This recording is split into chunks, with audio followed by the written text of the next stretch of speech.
Hi students, ഇന്നത്തെ ക്ലാസ്സിൽ നമ്മൾ ഡിസ്കസ് ചെയ്യുന്നത് ജനറേറ്റ് ആൻഡ് ടെസ്റ്റ് സെർച്ച് എന്ന് പറയുന്ന ടോപ്പിക്കാണ്. സോ എന്താണ് ജനറേറ്റ് ആൻഡ് ടെസ്റ്റ് സെർച്ച് എന്നുള്ളത് നോക്കാം. Generate and test search is A heuristic search technique which is based on depth first search with backtracking. Generate and test search എന്ന് പറയുന്നത് ഒരു heuristic search ടെക്നിക്കാണ്. അല്ലെങ്കിൽ ഹ്യൂറിസ്റ്റിക് സെർച്ച് ടെക്നിക് എന്ന് പറഞ്ഞു കഴിഞ്ഞാൽ എന്താണ്? ഇൻഫോർമഡ് സെർച്ച് ആണ് അല്ലേ? പ്രോബ്ലം ഡൊമൈനിനെ കുറിച്ച് കറക്റ്റ് ആയിട്ടുള്ള ഒരു ഇൻഫോർമേഷൻ കിട്ടിയിട്ട് നമ്മൾ ആ പ്രോബ്ലത്തിനെ അപ്രോച്ച് ചെയ്യുന്ന ആ ഒരു മെത്തേഡാണ് ഹ്യൂറിസ്റ്റിക് സെർച്ച് ടെക്നിക് എന്ന് പറയുന്നത്. ഇൻഫോർമഡ് സെർച്ച് ആണെന്ന് പറയാം. ഓക്കെ, അപ്പം അങ്ങനെയുള്ള ഒരു പ്രോബ്ലം സോൾവിങ് ടെക്നിക്കാണ് ജനറേറ്റ് ആൻഡ് ടെസ്റ്റ് സെർച്ച് എന്ന് പറയുന്നത്. ഇനി ജനറേറ്റ് ആൻഡ് ടെസ്റ്റ് സെർച്ച് വർക്ക് ചെയ്യുന്നത് ഡെപ്ത് ഫസ്റ്റ് സെർച്ചിൻ്റെ ബേസിലാണ്. ഡെപ്ത് ഫസ്റ്റ് സെർച്ച് എന്ന് പറയുന്നത് നമ്മളൊരു പ്രോബ്ലത്തിനെ കൺസിഡർ ചെയ്യുകയാണെന്നുണ്ടെങ്കിൽ ഇനീഷ്യൽ സ്റ്റേറ്റിൽ നിന്ന് ഗോൾ സ്റ്റേറ്റിലേക്ക് എത്താൻ വേണ്ടിയിട്ട് നമ്മൾ ഡെപ്ത് ത്രൂ സെർച്ച് ചെയ്യുകയാണെന്നുണ്ടെങ്കിൽ അതാണ് ഡെപ്ത് ഫസ്റ്റ് സെർച്ച് എന്ന് പറയുന്നത്. ഡെപ്ത് ഫസ്റ്റ് സെർച്ച് നിങ്ങൾക്ക് സെപ്പറേറ്റ് ടോപ്പിക്കായിട്ട് തന്നെ പഠിക്കാനുണ്ട്. അപ്പം ജസ്റ്റ് ഒന്ന് പറയുന്നു മാത്രം. ഡെപ്ത് ഫസ്റ്റ് സെർച്ചിൻ്റെ ബേസിലാണ് ജനറേറ്റ് ടെസ്റ്റ് സെർച്ച് വർക്ക് ചെയ്യുന്നത്. ഇനി ഡെപ്ത് ഫസ്റ്റ് സെർച്ചിനകത്ത് നമ്മളൊരു ഡെഡ് എൻഡ് കാണുകയാണെന്നുണ്ടെങ്കിൽ, ഇപ്പം ഞാൻ പറഞ്ഞു ഒരു ഇനീഷ്യൽ സ്റ്റേറ്റിൽ നിന്ന് ഗോൾ സ്റ്റേറ്റിലേക്ക് പോകുമ്പോൾ നമ്മളൊരു ഡെഡ് എൻഡ് കാണുകയാണെന്നുണ്ടെങ്കിൽ, ഒരു എൻഡ് കാണുകയാണെന്നുണ്ടെങ്കിൽ നമ്മൾ എന്ത് ചെയ്യും? ബാക്ക് ട്രാക്ക് ചെയ്ത് വീണ്ടും പോസിബിൾ ആയിട്ടുള്ള നെക്സ്റ്റ് സൊല്യൂഷൻ ഫൈൻഡ് ഔട്ട് ചെയ്യണമല്ലോ. അപ്പോൾ ബാക്ക് ട്രാക്ക് ചെയ്ത് വീണ്ടും നെക്സ്റ്റ് സ്റ്റേറ്റ് ഫൈൻഡ് ഔട്ട് ചെയ്യാണ് ചെയ്യുന്നത്. ഓക്കെ, അപ്പോൾ അതാണ് ഡെപ്ത് ഫസ്റ്റ് സെർച്ചിൻ്റെ ഒരു മെത്തേഡ് എന്ന് പറയുന്നത്. അപ്പം അതിൻ്റെ ബേസിലാണ് ഈ ജനറേറ്റ് ടെസ്റ്റ് സെർച്ച് വർക്ക് ചെയ്യുന്നതെന്ന് മനസ്സിലാക്കാം. ആ ഒരു മെത്തേഡാണ് ഇതിനകത്ത് ഫോളോ ചെയ്യുന്നത്. ഇനി it guarantees to find a solution if done systematically and there exist a solution.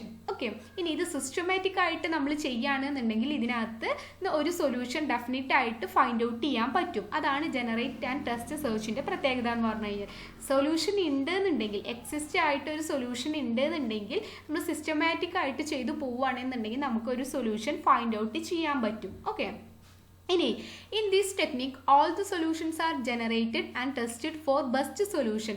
ഇതിനകത്ത് നമ്മൾ ഒരു പ്രോബ്ലത്തിനെ അപ്രോച്ച് ചെയ്യുമ്പം അതിനകത്ത് ഡിഫറെൻറ്റ് സൊല്യൂഷൻസ് ഉണ്ടാവും അല്ലേ? ഗോൾ സ്റ്റേറ്റിലേക്ക് എത്താൻ വേണ്ടിയിട്ട് അല്ലെങ്കിൽ ആ ഒരു പ്രോബ്ലത്തിനെ സോൾവ് ചെയ്യാൻ വേണ്ടിയിട്ട് ഡിഫറെൻറ്റ് സൊല്യൂഷൻസ് ഉണ്ടാവും. അപ്പോൾ ഇതിൻ്റെ ഒരു പ്രത്യേകത എന്ന് പറഞ്ഞു കഴിഞ്ഞാൽ ഈ ഒരു ടെക്നിക്കിനകത്ത് എല്ലാ പോസിബിൾ ആയിട്ടുള്ള സൊല്യൂഷനും ചെക്ക് ചെയ്യും. Okay, it ensures that the best solution is checked against all possible generated solution. ഇതിനകത്ത് എല്ലാ സൊല്യൂഷൻസും ജനറേറ്റ് ചെയ്ത് നോക്കും.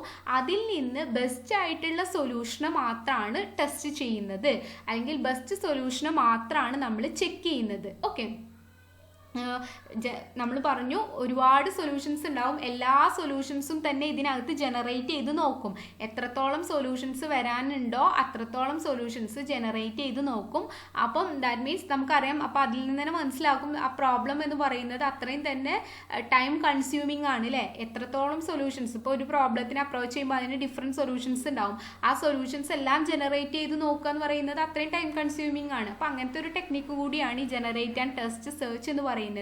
അപ്പം എല്ലാ ജനറേറ്റ് ചെയ്ത് നോക്കിയതിന് ശേഷം അതിൽ ബെസ്റ്റ് ആയിട്ടുള്ള സൊല്യൂഷൻ ഏതാണോ ആ ബെസ്റ്റ് വണ്ണിനെയാണ് നമ്മൾ ടെസ്റ്റ് ചെയ്യുന്നത്. ഓക്കെ, ദാറ്റ് മീൻസ് ഈ ജനറേറ്റ് ആൻഡ് ടെസ്റ്റ് സെർച്ചിനകത്ത് 2 മൊഡ്യൂളാണ് വരുന്നത്. അപ്പോൾ അത് എന്താണെന്നുള്ളത് അതിൻ്റെ ഡയഗ്രമാറ്റിക് റെപ്രസെൻറ്റേഷൻ കാണിക്കുമ്പോൾ പറയാം. ഓക്കെ, അപ്പം എല്ലാ പോസിബിൾ കേസസും ചെക്ക് ചെയ്യും, ജനറേറ്റ് ചെയ്യും. അതിൽ നിന്ന് ബെസ്റ്റ് സൊല്യൂഷനെ മാത്രമാണ് ടെസ്റ്റ് ചെയ്യുന്നത്. ഓക്കെ, ഇനി it is also known as British museum search algorithm as it's look like looking for an exhibit at random or finding an object in British Museum by wandering randomly. ഇനി ഈ ഒരു generate and test ടെക്നിക്കിന് പറയുന്ന മറ്റൊരു പേരാണ്, അല്ലെങ്കിൽ ഈ ഒരു generate and test അൽഗോരിതത്തിന് പറയുന്ന മറ്റൊരു പേരാണ് ബ്രിട്ടീഷ് മ്യൂസിയം സെർച്ച് അൽഗോരിതം എന്ന് പറയുന്നത്. ഇതിനകത്ത് ഇപ്പം ജനറേറ്റ് ആൻഡ് ടെസ്റ്റ് സെർച്ചിനകത്ത് സൊല്യൂഷൻസ് ജനറേറ്റ് ചെയ്യുന്നത് റാൻഡം ആയിട്ട് സൊല്യൂഷൻസ് ജനറേറ്റ് ചെയ്യാണ് അല്ലേ? അപ്പോൾ അതുകൊണ്ട് തന്നെ ഇതിൻ്റെ ഒരു മറ്റൊരു പേരാണ് ബ്രിട്ടീഷ് മ്യൂസിയം സെർച്ച് അൽഗോരിതം എന്ന് പറയുന്നത്. ഓക്കെ, അപ്പോൾ ജസ്റ്റ് അത് ഓർമ്മയിൽ വെക്കുക. കോമ്പറ്റേറ്റീവ് എക്സാമിനൊക്കെ ചോദിക്കുകയാണെന്നുണ്ടെങ്കിൽ ഏതാണ് അത് എന്നുള്ളത് മനസ്സിലാക്കാൻ വേണ്ടിയിട്ടാണ് പറയുന്നത്. ബ്രിട്ടീഷ് മ്യൂസിയം സെർച്ച് അൽഗോരിതം എന്ന് പറയുന്നത് ജനറേറ്റ് ആൻഡ് ടെസ്റ്റ് സെർച്ച് അൽഗോരിതത്തിനെയാണ്. ഓക്കെ, ഇനി നമ്മൾ നോക്കാൻ പോകുന്നത് എന്താണ് ജനറേറ്റ് ആൻഡ് സെർച്ച് അൽഗോരിതം എന്നുള്ളതാണ്. അപ്പം അൽഗോരിതം എന്ന് പറയുന്നത് വളരെ ചെറിയൊരു അൽഗോരിതം ആണ്. അപ്പം നമ്മൾ പറഞ്ഞു ഒരു പ്രോബ്ലത്തിന് സോൾവ് ചെയ്യുമ്പോൾ നമ്മൾ അതിനകത്ത് പോസിബിൾ ആയിട്ടുള്ള എല്ലാ സൊല്യൂഷൻസും ഫൈൻഡ് ഔട്ട് ചെയ്യും അല്ലേ, എല്ലാ സൊല്യൂഷൻസും ജനറേറ്റ് ചെയ്യും എന്ന് പറഞ്ഞു അല്ലേ. അപ്പോൾ അതാണ് ഫസ്റ്റ് സൊല്യൂഷൻ അല്ലെങ്കിൽ ഫസ്റ്റ് സ്റ്റെപ്പായിട്ട് വരുന്നത്. അൽഗോരിതത്തിൻ്റെ ഫസ്റ്റ് സ്റ്റെപ്പ് എന്ന് പറയുന്നത് generate possible solution. For example, generating A particular point in the problem space or generating A path for A start state. അപ്പോൾ ഞാനൊരു എക്സാമ്പിൾ കൺസിഡർ ചെയ്യാം. അപ്പോൾ ഞാനിവിടെ ഒരു എക്സാമ്പിൾ നമ്മളൊരു സ്റ്റേറ്റ് സ്പേസ് വെച്ചിട്ട് നമുക്ക് കൺസിഡർ ചെയ്യും. സ്റ്റേറ്റ് സ്പേസ് എന്ന് പറഞ്ഞു കഴിഞ്ഞാൽ എന്താണ്, ഒരു പ്രോബ്ലം എടുക്കുകയാണെന്നുണ്ടെങ്കിൽ അതിനകത്ത് വരാവുന്ന സ്റ്റേറ്റ്സസ് അല്ലേ, പോസിബിൾ സ്റ്റേറ്റ്സസ് ഏതൊക്കെയുണ്ട് അതിനെയാണല്ലോ സ്റ്റേറ്റ് സ്പേസ് എന്ന് പറയുന്നത്. ഓക്കെ, അപ്പം അതിനകത്ത് വരാവുന്ന പോസിബിൾ സ്റ്റേറ്റ്സ് ഒക്കെ ഞാനിവിടെ ഇതിനകത്ത് മാർക്ക് ചെയ്യാണ്. ഓക്കെ, അപ്പം ഒരു പ്രോബ്ലം കൺസിഡർ ചെയ്യുകയാണെന്നുണ്ടെങ്കിൽ ഇനി ആ ഒരു പ്രോബ്ലത്തിനകത്ത് ഇപ്പം ഞാൻ ഈ ഒരു പ്രോബ്ലം കൺസിഡർ ചെയ്തു. ഇനി അതിനകത്ത് ഗോൾ സ്റ്റേറ്റ് എന്ന് പറയുന്നത്, നമുക്ക് എത്തേണ്ട ഗോൾ സ്റ്റേറ്റ് എന്ന് പറയുന്നത് ഓക്കെ ഇതാണ് ഗോൾ സ്റ്റേറ്റ്. ഇങ്ങോട്ടേക്കാണ് എത്തേണ്ടത് അല്ലേ.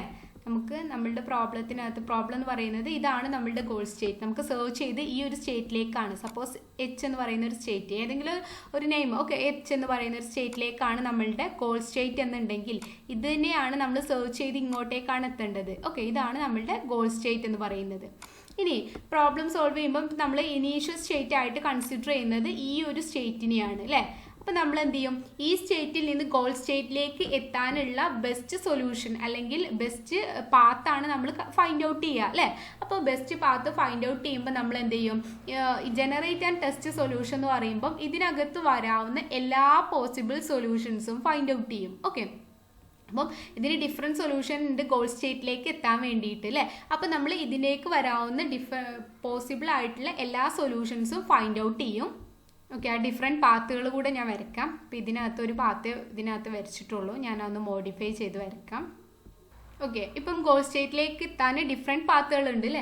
അപ്പം നമ്മൾ ഇതിനകത്ത് എത്താനുള്ള എല്ലാ പോസിബിൾ സൊല്യൂഷൻസും ജനറേറ്റ് ചെയ്ത് നോക്കും. എന്നിട്ടാണ് നമ്മൾ എന്ത് ചെയ്യുന്നത്, ബെസ്റ്റ് സൊല്യൂഷൻ ഫൈൻഡ് ഔട്ട് ചെയ്യുന്നത് അല്ലേ. അതിന് മാത്രമാണ് നമ്മൾ ടെസ്റ്റ് ചെയ്യുന്നത്. ഓക്കെ, അപ്പോൾ ഇതാണ് നമ്മളുടെ ഇനീഷ്യൽ സ്റ്റേറ്റ് എന്ന് കരുതാം. അപ്പോൾ ഇനീഷ്യൽ സ്റ്റേറ്റിൽ നിന്ന് നമ്മൾ പോസിബിൾ ആയിട്ടുള്ള എല്ലാ സൊല്യൂഷൻസും ജനറേറ്റ് ചെയ്ത് നോക്കും. ദാറ്റ് മീൻസ് ഈ ഒരു സ്റ്റേറ്റിൽ നിന്ന് നെക്സ്റ്റ് സ്റ്റേറ്റ് ആയിട്ട് ഞാൻ കൺസിഡർ ചെയ്യുന്നത് അല്ലെങ്കിൽ നെക്സ്റ്റ് പാത്തായിട്ട് ഞാൻ കൺസിഡർ ചെയ്യുന്നത് ഈ ഒരു പാത്താണ്.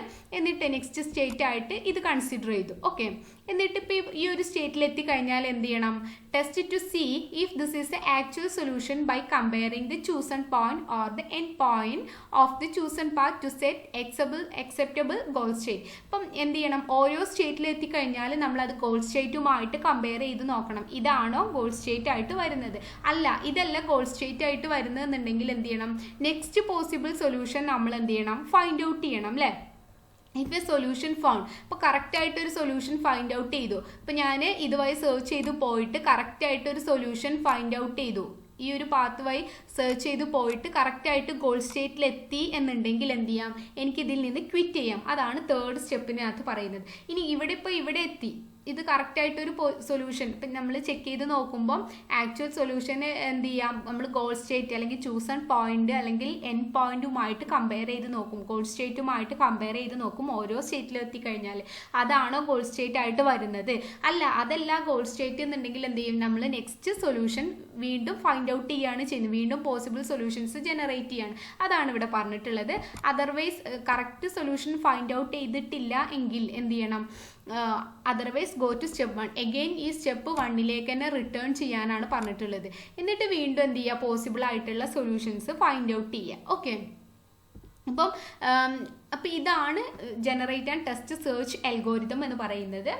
ഇത്രയേ ഉള്ളൂ. ഫസ്റ്റ് ജനറേറ്റ് പോസിബിൾ ആയിട്ടുള്ള സൊല്യൂഷൻ ജനറേറ്റ് ചെയ്യുക. ദെൻ അതിൽ നിന്ന് നമ്മൾ ഓരോ സൊല്യൂഷൻസും എടുത്തിട്ട് നമ്മൾ ആക്ച്വൽ ഗോൾ സ്റ്റേറ്റുമായിട്ട് കമ്പയർ ചെയ്ത് നോക്കുക, ഇതാണോ പോസിബിൾ സൊല്യൂഷൻ എന്നുള്ളത്. അപ്പോൾ ബെസ്റ്റ് സൊല്യൂഷൻ മാത്രമാണ് നമ്മൾ ടെസ്റ്റ് ചെയ്യുന്നത്. Then if solution is solution കറക്റ്റായിട്ട് ഫൈൻഡ് ഔട്ട് ചെയ്ത് കഴിഞ്ഞാൽ ക്വിറ്റ് ചെയ്യുക, അല്ല എന്നുണ്ടെങ്കിൽ വീണ്ടും പോസിബിൾ ആയിട്ടുള്ള സൊല്യൂഷൻ ഫൈൻഡ് ഔട്ട് ചെയ്യുകയാണ് ചെയ്യുന്നത്. ഓക്കെ, അപ്പം ഇനി ഇതിനകത്ത് ഇതിൻ്റെ ഒരു ഡയഗ്രമാറ്റിക് റെപ്രസെൻറ്റേഷൻ വരയ്ക്കുകയാണെന്നുണ്ടെങ്കിൽ ഇങ്ങനെയാണ് ജനറേറ്റ് ആൻഡ് ടെസ്റ്റ് സെർച്ചിൻ്റെ ഡയഗ്രമാറ്റിക് റെപ്രസെൻറ്റേഷൻ ആണ് ഇവിടെ കൊടുത്തിട്ടുള്ളത്. ഞാൻ പറഞ്ഞു ഇതിനകത്ത് 2 മൊഡ്യൂളാണ് വരുന്നത്. ഏതൊക്കെയാണ്? ജനറേറ്ററും ടെസ്റ്ററും. ജനറേറ്റ് ടെസ്റ്റ് എന്ന് പറയുന്ന 2 മൊഡ്യൂളാണ് ഈ ഒരു ടെക്നിക്കിനകത്ത് വരുന്നത്. ഇപ്പോൾ ജനറേറ്റർ എന്താണ് ചെയ്യുന്നത്? പോസിബിൾ ആയിട്ടുള്ള എല്ലാ സൊല്യൂഷനും ജനറേറ്റ് ചെയ്യും. ദെൻ ടെസ്റ്റർ എന്താണ് ചെയ്യുക? അതിൽ നിന്ന് ബെസ്റ്റ് ആയിട്ടുള്ള സൊല്യൂഷൻ, ഇപ്പോൾ ഡിഫറെൻറ്റ് സൊല്യൂഷൻസ് ജനറേറ്റ് ചെയ്തിട്ടുണ്ടാവും ജനറേറ്റർ. അപ്പോൾ അതിൽ നിന്ന് ബെസ്റ്റ് ആയിട്ടുള്ള സൊല്യൂഷൻ എന്താണോ അതിന് മാത്രം എടുത്തിട്ട് ടെസ്റ്റർ എന്ത് ചെയ്യും? ടെസ്റ്റ് ചെയ്യാണ് ചെയ്യുന്നത്. ഓക്കെ, അപ്പോൾ ഈ 2 മൊഡ്യൂളാണ് ഇതിനകത്ത് വരുന്നത്, ജനറേറ്ററും ടെസ്റ്ററും. അത് ഓർത്ത് വെക്കാം. ജനറേറ്റർ പോസിബിൾ ആയിട്ടുള്ള എല്ലാ സൊല്യൂഷൻസും ജനറേറ്റ് ചെയ്യും. അതിൽ നിന്ന് ബെസ്റ്റ് സൊല്യൂഷൻ മാത്രമാണ് ടെസ്റ്റ് ചെയ്യുന്നത് അല്ലെങ്കിൽ ചെക്ക് ചെയ്യുന്നത്. ദെൻ കറക്റ്റ് സൊല്യൂഷൻ കിട്ടുകയാണെന്നുണ്ടെങ്കിൽ അത് അവിടെ സ്റ്റോപ്പ് ചെയ്യും. ഇനി ടെസ്റ്റർ ടെസ്റ്റ് ചെയ്യുമ്പോൾ അത് കറക്റ്റ് സൊല്യൂഷൻ അല്ല എന്നുണ്ടെങ്കിൽ അതെന്ത് ചെയ്യും? ഇൻകറക്റ്റ് സൊല്യൂഷൻ ആണെന്നുണ്ടെങ്കിൽ ജനറേറ്റർ വീണ്ടും എന്ത് ചെയ്യും? വീണ്ടും അത് ബാക്ക് ട്രാക്കിങ്ങിലേക്ക് പോവുകയാണ് ചെയ്യുന്നത്. ദാറ്റ് മീൻസ് വീണ്ടും എന്ത് ചെയ്യും? പോസിബിൾ സൊല്യൂഷൻസ് ഫൈൻഡ് ഔട്ട് ചെയ്യാണ് ചെയ്യുന്നത്. ഇപ്പോൾ ഈ ഒരു കേസിൽ ഇപ്പോൾ ഇവിടെ നമ്മൾ വരച്ചു, ഇപ്പോൾ ഇവിടെ ഡെഡ് എൻഡിൽ എത്തിയില്ലേ? അപ്പോൾ ഇവിടെ ഇങ്ങനെ കാണിക്കാം.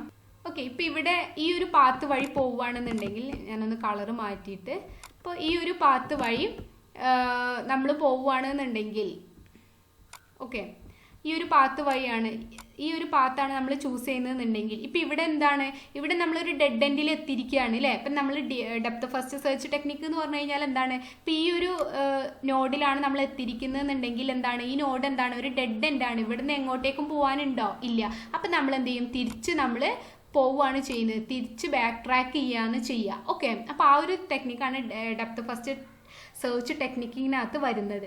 നമ്മൾ ഡെഡ് എൻഡ് ഫൈൻഡ് ഔട്ട് ചെയ്യുകയാണെന്നുണ്ടെങ്കിൽ നമ്മൾ തിരിച്ചു പോവുകയാണ് ചെയ്യുന്നത്. എന്നിട്ട് നമ്മൾ അതിൽ നിന്ന് പോസിബിൾ ആയിട്ടുള്ള solution next state find out ചെയ്യുകയാണ് ചെയ്യുക. ഓക്കെ, അപ്പം അതാണ് ഡെപ്ത് ഫസ്റ്റ് സെർച്ച് ടെക്നിക് വിത്ത് ബാക്ക് ട്രാക്കിംഗ് എന്ന് പറഞ്ഞു കഴിഞ്ഞാൽ. ഓക്കെ, അപ്പം ഇവിടെ നമ്മൾ ടെസ്റ്റർ ടെസ്റ്റ് ചെയ്യും ഓരോ സൊല്യൂഷനും. അതിൽ ഇൻകറക്റ്റ് സൊല്യൂഷനാണ് ഫൈൻഡ് ഔട്ട് ചെയ്യുന്നതെന്നുണ്ടെങ്കിൽ എന്ത് ചെയ്യും? ജനറേറ്ററിലേക്ക് വീണ്ടും പോകും. ജനറേറ്റർ എന്ത് ചെയ്യും? പോസിബിൾ ആയിട്ടുള്ള സൊല്യൂഷൻ ജനറേറ്റ് ചെയ്യും. ഓക്കെ, അങ്ങനെ കറക്റ്റ് സൊല്യൂഷൻ കിട്ടുന്നത് വരെ ഈ പ്രോസസ്സ് റിപ്പീറ്റ് ചെയ്തുകൊണ്ടിരിക്കും. ഓക്കെ, ദെൻ കറക്റ്റ് സൊല്യൂഷൻ കിട്ടിക്കഴിഞ്ഞാൽ അത് സ്റ്റോപ്പ് ചെയ്യും. ഓക്കെ, അപ്പോൾ അതാണ് ഈ ഒരു ടെക്നിക്ക് എന്ന് പറയുന്നത്. ഇനി ഒരു ഗുഡ് ജനറേറ്ററിൻ്റെ പ്രോപ്പർട്ടീസ് എന്തെല്ലാം എന്നുള്ളത് നോക്കാം. Good generator needs to have the following properties. Good ജനറേറ്ററിൻ്റെ പ്രോപ്പർട്ടീസ് എന്ന് പറയുന്നത് complete, non redundant and informed. ഈ 3 പ്രോപ്പർട്ടീസ് ആണ് ഒരു ഗുഡ് ജനറേറ്ററിന് ഉണ്ടാകേണ്ട പ്രോപ്പർട്ടീസ് എന്ന് പറയുന്നത്. അപ്പോൾ എന്താണ് ഓരോന്നെന്നുള്ളത് നോക്കാം. കംപ്ലീറ്റ് എന്ന് പറഞ്ഞു കഴിഞ്ഞാൽ good generators need to be complete. That is they should generate all the possible solutions and cover all the possible state. Good generator എന്ന് പറയുമ്പം അതിനകത്ത് എല്ലാ സ്റ്റേറ്റ്സിനെയും കവർ ചെയ്തുകൊണ്ട് എല്ലാ പോസിബിൾ സൊല്യൂഷൻസും ജനറേറ്റ് ചെയ്തിട്ടുണ്ടായിരിക്കണം. ഓക്കെ, അപ്പം നമ്മളൊരു പ്രോബ്ലം ഡൊമൈൻ കൺസിഡർ ചെയ്യുകയാണെന്നുണ്ടെങ്കിൽ അതിനകത്തുള്ള എല്ലാ സ്റ്റേറ്റ്സിനെയും കവർ ചെയ്തുകൊണ്ട് എല്ലാ സ്റ്റേറ്റിലേക്കും എത്തുന്ന രീതിയിൽ, സെർച്ച് എത്തുന്ന രീതിയിൽ ഒരു സൊല്യൂഷൻ ഫൈൻഡ് ഔട്ട് ചെയ്തിട്ടുണ്ടായിരിക്കണം. അതിനകത്ത് എത്രത്തോളം പോസിബിൾ സൊല്യൂഷൻസ് വരാൻ കഴിയുമോ ആ പോസിബിൾ സൊല്യൂഷൻസ് എല്ലാം തന്നെ ജനറേറ്റ് ചെയ്ത് നോക്കണം. അതാണ് അവിടെ കംപ്ലീറ്റ് എന്നുള്ളതുകൊണ്ട് ഉദ്ദേശിക്കുന്നത്. In this way we can guarantee our algorithm to covers the correct solution at the some point in time. അങ്ങനെയാണെന്നുണ്ടെങ്കിൽ നമ്മൾ എല്ലാ പോസിബിൾ സൊല്യൂഷനും ചെക്ക് ചെയ്ത് കഴിഞ്ഞാൽ ഏതെങ്കിലും ഒരു ടൈമിൽ നമുക്ക് എന്ത് ചെയ്യാൻ പറ്റും? കറക്റ്റ് ആയിട്ടുള്ള ഒരു സൊല്യൂഷൻ ഫൈൻഡ് ഔട്ട് ചെയ്യാൻ പറ്റും എന്നുള്ളതാണ് പറയുന്നത്. ഇനി നോൺ റിഡൻഡൻറ്റ് എന്ന് പറഞ്ഞു കഴിഞ്ഞാൽ good generators should not yield a duplicate solution at any point of time as it reduces the efficiency of algorithm thereby increasing the time of search and making the time complexity exponential. അപ്പോൾ അതെന്താണെന്ന് ഉദ്ദേശിച്ചതെന്ന് വെച്ച് കഴിഞ്ഞാൽ ഇപ്പം നമ്മൾ പറഞ്ഞു എല്ലാ possible സ്റ്റേറ്റ്സും cover ചെയ്യുന്ന രീതിയിൽ നമ്പർ ഓഫ് സൊല്യൂഷൻസ് ജനറേറ്റ് ചെയ്യണം എന്ന് പറഞ്ഞു അല്ലേ? അപ്പോൾ അത് അത്ര തന്നെ ടൈം കോംപ്ലക്സിറ്റി ആണ്, ടൈം കൂടുകയാണ് ചെയ്യുന്നത്. പക്ഷേ ഇങ്ങനെ ജനറേറ്റ് ചെയ്യുന്ന സൊല്യൂഷൻസിനകത്ത് ഡ്യൂപ്ലിക്കേറ്റ് ആയിട്ടുള്ള സൊല്യൂഷൻസ് വരാൻ പാടില്ല. ദാറ്റ് മീൻസ് ഒരു സൊല്യൂഷനെ തന്നെ റിപ്പീറ്റ് ചെയ്തുകൊണ്ട് വരാൻ പാടില്ല. അതാണ് നോൺ റിഡൻഡൻറ്റ് എന്ന് പറഞ്ഞു കഴിഞ്ഞാൽ. റിപ്പീറ്റ് ആയിട്ടുള്ള സൊല്യൂഷൻസ് വീണ്ടും വീണ്ടും ജനറേറ്റ് ചെയ്യാൻ പാടില്ല. ഡിഫറെൻ്റ് ആയിട്ടുള്ള സൊല്യൂഷൻസും ആയിരിക്കണം ഓരോ പ്രാവശ്യവും ജനറേറ്റ് ചെയ്ത് നോക്കേണ്ടത് എന്നുള്ളതാണ് അവിടെ പറയുന്നത്. നെക്സ്റ്റ് വരുന്നത് ഇൻഫോംഡ്. ഇൻഫോംഡ് എന്നുള്ള വേർഡ് നിങ്ങൾ മുന്നേ കേട്ടിട്ടുണ്ട് അല്ലേ. Good generators have the knowledge about the search space which they maintain in the form of an array of knowledge. This can be used to search how far the agent is from the goal, calculate the path, cost and even find a way to reach the goal. Informed എന്ന് പറഞ്ഞു കഴിഞ്ഞാൽ ഇത്രയുള്ള നമ്മളെ ഡൊമൈനിനെ കുറിച്ച് അല്ലെങ്കിൽ problem സ്പേസിനെ കുറിച്ച് correct ആയിട്ടുള്ള ഒരു നോളേജ് ഉണ്ടായിരിക്കണം അല്ലേ, ഉണ്ടായിരിക്കും. ഇപ്പം നമ്മൾ പറഞ്ഞു ജനറേറ്റ് ആൻഡ് ടെസ്റ്റ് സെർച്ച് എന്ന് പറയുന്നത് ഹ്യൂറിസ്റ്റിക് സെർച്ച് ടെക്നിക്കിൻ്റെ ബേസ് അതുപോലെയുള്ള ഒരു ടെക്നിക്കാണ്, അല്ലെങ്കിൽ ഹ്യൂറിസ്റ്റിക് സെർച്ച് ടെക്നിക്കിനകത്ത് വരുന്ന ഒരു ടെക്നിക്കാണ് ജനറേറ്റഡ് ആൻഡ് ടെസ്റ്റ് സെർച്ച് എന്ന് പറയുന്നത്. ദാറ്റ് മീൻസ് പ്രോബ്ലത്തിനെ കുറിച്ച് കറക്റ്റ് ആയിട്ടുള്ള ഇൻഫോർമേഷൻസ് കിട്ടിയിട്ടാണ് നമ്മൾ ആ ഒരു പ്രോബ്ലത്തിനെ അപ്രോച്ച് ചെയ്യുന്നത് അല്ലേ. അപ്പം നമ്മൾ കറൻറ്റ് സ്റ്റേറ്റിൽ നിന്നും ഗോൾ സ്റ്റേറ്റിലേക്ക് എത്താനുള്ള പാത്തിനെ നമ്മൾ കാൽക്കുലേറ്റ് ചെയ്യുന്നത് ആ ഒരു ഗോൾ സ്റ്റേറ്റിൻ്റെ ബേസിലാണ് അല്ലേ. ഗോൾ സ്റ്റേറ്റുമായിട്ട് കമ്പയർ ചെയ്തിട്ടാണ് നമ്മളൊരു കറണ്ട് സ്റ്റേറ്റിനെ എപ്പോഴും കമ്പയർ ചെയ്ത് നോക്കുന്നത്. ഓരോ സ്റ്റേറ്റിലും എത്തിക്കഴിഞ്ഞാൽ നമ്മൾ ഗോൾ സ്റ്റേറ്റിലേക്ക് എത്താനുള്ള ആ ഒരു കമ്പാരിസൺ നടത്തുന്നുണ്ട്. അപ്പം ഇൻഫോംഡ് എന്ന് പറഞ്ഞു കഴിഞ്ഞാൽ പ്രോബ്ലത്തിനെ കുറിച്ച് അല്ലെങ്കിൽ പ്രോബ്ലത്തിനകത്ത് വരുന്ന ഓരോ സ്റ്റേറ്റിനെ കുറിച്ചും കറക്റ്റ് ആയിട്ടുള്ള ഇൻഫോർമേഷൻ കിട്ടിയിട്ടുള്ള ഒരു മെത്തേഡാണ്. അപ്പോൾ ഇത്രയാണ് ഗുഡ് ജനറേറ്റേഴ്സിന് ഉണ്ടായിരിക്കേണ്ട ഒരു പ്രോപ്പർട്ടീസ് എന്ന് പറയുന്നത്, 3 പ്രോപ്പർട്ടീസ്. ഇനി ഇതിനകത്ത് വരുന്ന ജനറേറ്റ് ആൻഡ് ടെസ്റ്റ് സെർച്ചിൻ്റെ അഡ്വാൻറ്റേജസും ഡിസഡ്വാൻറ്റേജസും ആണ് പറയുന്നത്. അഡ്വാൻറ്റേജസ് എന്ന് പറഞ്ഞു കഴിഞ്ഞാൽ ജനറേറ്റ് ആൻഡ് ടെസ്റ്റ് സെർച്ച് എന്ന് പറയുന്നത് സിമ്പിൾ ആയിട്ടുള്ള ഒരു മെത്തേഡാണ്. And it is each and every point is tested. ഇപ്പം നമ്മൾ പറഞ്ഞു ഇതിനകത്തുള്ള എല്ലാ പോസിബിൾ കേസസും നമ്മൾ ടെസ്റ്റ് ചെയ്യും അല്ലേ, എല്ലാ സ്റ്റേറ്റിനെയും കവർ ചെയ്യുന്ന രീതിയിൽ. ഇപ്പം നമ്മൾ ഇതിനകത്ത് എല്ലാ സ്റ്റേറ്റിലേക്കും സെർച്ച് എത്തുന്ന രീതിയിൽ നമ്മൾ എന്ത് ചെയ്തു, സൊല്യൂഷൻസ് ചെയ്ത് നോക്കും. ഇങ്ങനെ പോയി കഴിഞ്ഞാൽ എത്തുമോ, ഈ ഒരു പാത്ത് സെലക്ട് ചെയ്ത് കഴിഞ്ഞാൽ എത്തുമോ. അപ്പം നമ്മളിപ്പോൾ ഈ ഒരു സ്പേസ് ഈ ഒരു പ്രോബ്ലം ഡൊമൈൻ എടുക്കുകയാണെന്നുണ്ടെങ്കിൽ ഓരോ പാത്തും നമ്മൾ കാൽക്കുലേറ്റ് ചെയ്ത് നോക്കും, ഏത് വഴി പോയാലാണ് നമുക്ക് ഗോൾ സ്റ്റേറ്റിലേക്ക് എത്താൻ പറ്റുക എന്നുള്ളത്. ഓക്കെ, അപ്പം എല്ലാ പോസിബിൾ സ്റ്റേറ്റും നമ്മൾ ചെക്ക് ചെയ്തിട്ടാണ് നമ്മൾ എന്ത് ചെയ്യുന്നത്, ഒരു സൊല്യൂഷനിലേക്ക് എത്തുന്നത്. അപ്പോൾ അതുകൊണ്ട് തന്നെ എല്ലാ പോയിന്റും ടെസ്റ്റ് ചെക്ക് ചെയ്യുന്നത് കൊണ്ട് തന്നെ നമുക്ക് എററിനുള്ള ചാൻസ് വളരെ കുറവാണ്, ലെസ് എറർ ചാൻസ്. ഓക്കെ, ഇനി ഡിസഡ്വാൻറ്റേജ് ആയിട്ട് പറയുന്നത് എന്താണ്, problem space is very large. നമുക്കറിയാം ഇപ്പം നമ്മൾ എല്ലാ സ്പേസും എല്ലാ സ്റ്റേറ്റിനെയും നമ്മൾ ചെക്ക് ചെയ്യുന്നത് കൊണ്ട് തന്നെ അത്ര തന്നെ പ്രോബ്ലം സ്പേസ് എന്ന് പറയുന്നത് കൂടുതലായിരിക്കും അല്ലേ. അതുപോലെ തന്നെ ടൈം കൂടുതൽ ആവശ്യമുണ്ട്. കാരണം എന്താ, എല്ലാ സൊല്യൂഷൻസും നമ്മൾ ജനറേറ്റ് ചെയ്ത് നോക്കണം. അപ്പോൾ അത്ര തന്നെ ടൈം കോംപ്ലക്സിറ്റി എന്ന് പറയുന്നതും സ്പേസ് കോംപ്ലക്സിറ്റി എന്ന് പറയുന്നതും വളരെ കൂടുതലാണ് ജനറേറ്റ് ആൻഡ് ടെസ്റ്റ് സെർച്ചിനകത്ത്. ഇനി complete solution must be generated before they can be tested. Okay, ഇപ്പം നമ്മൾ ടെസ്റ്റ് ചെയ്യുന്നതിന് മുന്നേ തന്നെ കംപ്ലീറ്റ് സൊല്യൂഷൻസ് ജനറേറ്റ് ചെയ്യണം അല്ലേ. നിങ്ങൾ കണ്ടു ആ ഡയഗ്രമാറ്റിക് റെപ്രസെൻറ്റേഷനിൽ ജനറേറ്റർ എല്ലാ പോസിബിൾ സൊല്യൂഷൻസും ജനറേറ്റ് ചെയ്തിട്ടാണ് നമ്മൾ ടെസ്റ്റ് ചെയ്യുന്നത്. ഓക്കെ, അപ്പോൾ അത് അതിൻ്റെ ഒരു ഡിസഡ്വാൻറ്റേജ് ആണ്. Then there is no guarantee that a solution will be ever found. Suppose കറക്റ്റായിട്ടൊരു സൊല്യൂഷൻ ഉണ്ടോ ഇല്ലയോ എന്നൊന്നും നമുക്ക് അറിയാൻ പറ്റില്ല, ഗ്യാരണ്ടി ഇല്ല. കറക്റ്റായിട്ടൊരു സൊല്യൂഷൻ കിട്ടോ ഇല്ലയോ എന്നുള്ളതിനൊരു കറക്റ്റ് ഗ്യാരണ്ടി നമുക്ക് തരാൻ പറ്റില്ല. അപ്പം എല്ലാ കേസസും ഇങ്ങനെ ചെക്ക് ചെയ്ത് നോക്കുകയാണ് ചെയ്യുന്നത്. അപ്പം എല്ലാ കേസസും ചെക്ക് ചെയ്ത് നോക്കുമ്പോൾ അതിൽ നിന്ന് കറക്റ്റായിട്ടുള്ളൊരു സൊല്യൂഷൻ കിട്ടുമെന്നുള്ള രീതിയിലാണ് നമ്മൾ എന്ത് ചെയ്യുന്നത്, ഇത് ചെക്ക് ചെയ്യുന്നത്. ഓക്കെ, അപ്പോൾ ഇത്രയാണ് generate and test search technique എന്ന് പറയുന്നത്. ജനറേറ്റ് ആൻഡ് ടെസ്റ്റ് സെർച്ച് ടെക്നിക്കിനകത്ത് എല്ലാ പ്രോബ്ലത്തിൻ്റെ എല്ലാ പോസിബിൾ ആയിട്ടുള്ള സൊല്യൂഷൻസും ഫൈൻഡ് ഔട്ട് ചെയ്യും, ജനറേറ്റ് ചെയ്യും. ദെൻ അതിൽ നിന്ന് ബെസ്റ്റ് സൊല്യൂഷനെ നമ്മൾ ടെസ്റ്റ് ചെയ്യും. ദെൻ സൊല്യൂഷൻ ഫൈൻഡ് ഔട്ട് ചെയ്ത് കഴിഞ്ഞാൽ ക്വിറ്റ് ചെയ്യും. ഓക്കെ, ഇല്ല എന്നുണ്ടെങ്കിൽ വീണ്ടും പോസിബിൾ സൊല്യൂഷൻസ് ജനറേറ്റ് ചെയ്തുകൊണ്ടിരിക്കും. അത്രയാണ് ജനറേറ്റ് ആൻഡ് ടെസ്റ്റ് സെർച്ച് ടെക്നിക്കിനകത്ത് വരുന്നത്. Okay, thank you.